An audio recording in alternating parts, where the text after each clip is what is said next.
So WingFoil Racing World Cup China is done. Thank you very much, Ping Tan. We've had a fantastic time. We have to acknowledge, Jimmy, that we would have liked more wind on all of the days, but when we first got here, it was really, really good wind.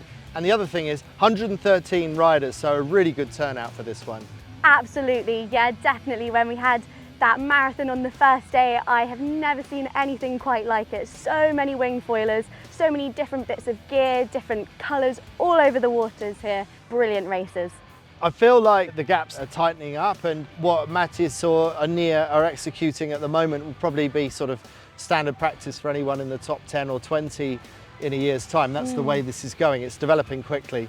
Absolutely, you're so right about those gaps. I think we've never seen it like this before, with Nia Suarez and Emilia Costi right behind her, and usually there's a bit more of a gap to the rest of the fleet, but it just shows that the fleet are really catching up. So who knows what's going to happen for the rest of this season. Madalena Spanu, the reigning world champion in the women, she's not quite operating at the same level as Nia Suarez, but she still ended up runner-up. I guess the frustration for the riders would be that we didn't end up getting that gold fleet racing where they go head to head. So that's where they really like to test themselves in that next stage of the competition. But even so, as you said earlier, the best seem to be able to perform in any circumstance, don't they?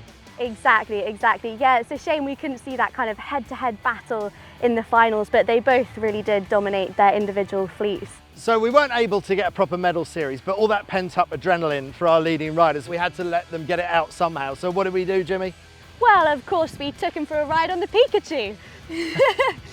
And it was, some might say, actually more dangerous than flying at 33 knots on a wingfoiler. We'll let you decide when you have a go on a Pikachu sometime. So as for the overall, well, in the top three men, Francesco Capuzzo from Italy, really pleased to get back on the podium. It's been a while for him.